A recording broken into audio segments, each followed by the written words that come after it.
Good morning and welcome to Coffee Talk. So my son wrote a letter yesterday to Jesus, and I took it out of his backpack and I read it. And I love when I have these beautiful moments with my kids where I'm able to learn something from them because, as parents, we're the teachers all the time. We're constantly in the teacher, wash your hands, don't touch that, go, blah, blah. And when we slow down long enough, sometimes our children have the ability to teach us. And usually those are the more profound moments because they are looking at the world through eyes that have not been destroyed by what we know now as the world. So his letter says, "Dear Jesus, I know how it feels to carry a heavy cross. Love, Max." So I read it and I thought about it and I said, "Hey, Max, I asked you about your letter to Jesus." He was like, "Yeah." I'm like, why did you choose to write this to Jesus, just out of curiosity?" He said, "Because I know how it feels to carry a heavy cross." Now, I would like you guys to please keep in mind that my son is 7.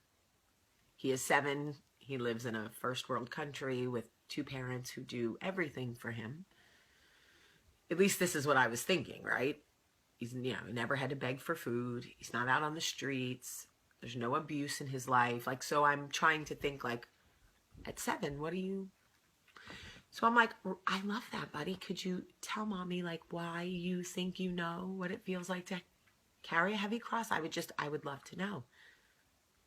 He's like, "Yeah, I have to get up every day and make my bed and brush my teeth and get myself dressed. Sometimes I can't get my belt buckled, and I still don't know how to tie my shoes, and I'm trying so hard. And then I don't have a lot of time to eat breakfast, and I have to take my spelling test, and everything moves so fast in the morning. And then, I have to listen all day, and I have to sit in my seat, and sometimes the school is hard for me." And he was like, "I have house rules I have to follow, and I have to treat people the way I want to be treated, and sometimes it's hard. And my sisters are so frustrating. And sometimes I feel so tired at the end of the day, and I still have chores to do. And when daddy's out of town, I have to do man chores, like help with the recycling." And he's like, "It's just hard sometimes." Now, I put him to bed. Michael and I went out last night, and then I came home, and I was laying in bed, and I was thinking about it because I kept it in my room because I loved it. And I was thinking about how many times we look at other people's crosses and go, "What does she have? What could she possibly be carrying?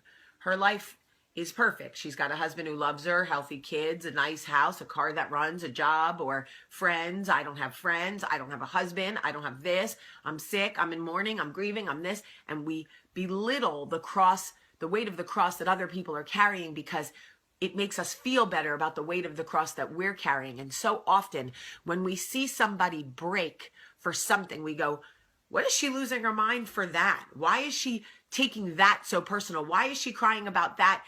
Because we are viewing her break at with that specific incident. But 9 times out of 10, when a woman falls to her knees, it is because the cross she has been carrying for so long has now become too heavy. Because I guarantee she has been dragging thousands of pounds behind her. So whatever it is that we see when someone cracks and they just can't take it anymore, it is because the weight of their cross has just reached maximum capacity. And in this life, our crosses are heavy and our backs are strong, but for everybody, we reach a breaking point. So when we see somebody else break, when a relationship of 2 months ends and we go, "What is she freaking out about? They dated for 2 months, but she has broken and fell to her knees, it is typically because she has been disappointed and brokenhearted and lied to and misled. And her self-esteem is so bad, and she feels so bad for so long that that last break is what breaks her. Do you know how many times a woman is fed up in her life, and she will stay at this point right here for years, and then something will happen and she will break, and people will go, I don't get it. It's like so insignificant. Because the cross she has been carrying up until here was all the weight she could possibly carry. And then the last straw was the one that truly broke her back. So the next time you see somebody fall to their knees, remember that everybody's cross in their perspective, from their perspective, is excruciatingly heavy.